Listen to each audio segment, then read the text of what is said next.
これでわかるジェームス・アンソール。表現主義やシュールレアリズムに影響を与えた画家です。アンソールの絵は骸骨や仮面がトレードマーク。まるで生きているかのような骸骨と表情が読み取れない仮面たち。これは生まれ育った環境や場所が影響しているようです。さて、そんなアンソールの生涯をお話ししてから作品をご紹介していきます。1860年、ベルギーのオステンドに生まれる。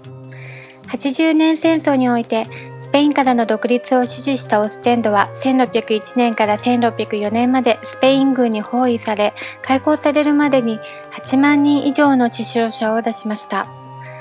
後からその時の犠牲者の骸骨が砂の中から発掘され、それを幼かったアンソールは見てしまいショックを受けたそうです。父はインテリで裕福なでのイギリス人。母はベルギーのオステンド生まれで土産物店を営んでいました。ちなみにこの土産物店はカーニバルの仮面なども売っていました。父は事業に失敗し、母の収入で生活をしていました。母は仕事をしない父を罵ります。もともとプライドが高かった父はその現実を受け入れられずお酒に溺れていく。その父ですが芸術には理解があったためアンソールのことを応援してくれていました。1877年、父の勧めでブリュッセル美術アカデミーに入学。卒業後はオステンドに戻り、屋根裏部屋のアトリエで制作していました。23歳の時、ブリュッセルで前衛的芸術団体20人会が結成され、フェルナン・クノップフラと共に参加しました。アンソールは自分を理解してくれる場所を見つけたと感じていました。27歳の時、アルコール中毒だった父が飲み過ぎの末、路上で亡くなります。家族の中で唯一の理解者を失い、アンソールは孤独を感じます。28歳の時、20人会でアンソールが不快な絵だと酷評され、展示を拒否されました。自分の居場所を失ってしまいました。20世紀に入る頃から次第に作品が評価され始めます。やっと時代がアンソールに追いついてきたんですね。ですが、この頃からインスピレーションが衰え始め、作品の数も減少していきます。73歳の時、レジオン・ドヌール勲章を授与。1949年この世を去る、89歳でした。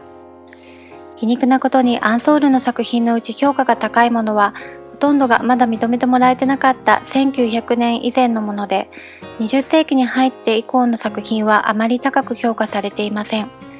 それは周りに理解されないということが作品に対するエネルギーになっていたからかもしれません。こちらの絵をご覧ください。キリストのブリュッセル入場。キリストは当時周りに理解されず伝統的な宗教観を持つ人たちから危険人物とされ、キリストを殺せと叫ばれる中処刑されましたが、アンソールは自分をキリストに重ね、自分を理解せずに攻撃してくる大衆をこのように異様な恐ろしさで描きました。確かに周りに評価されてからは生まれない作品ですよね。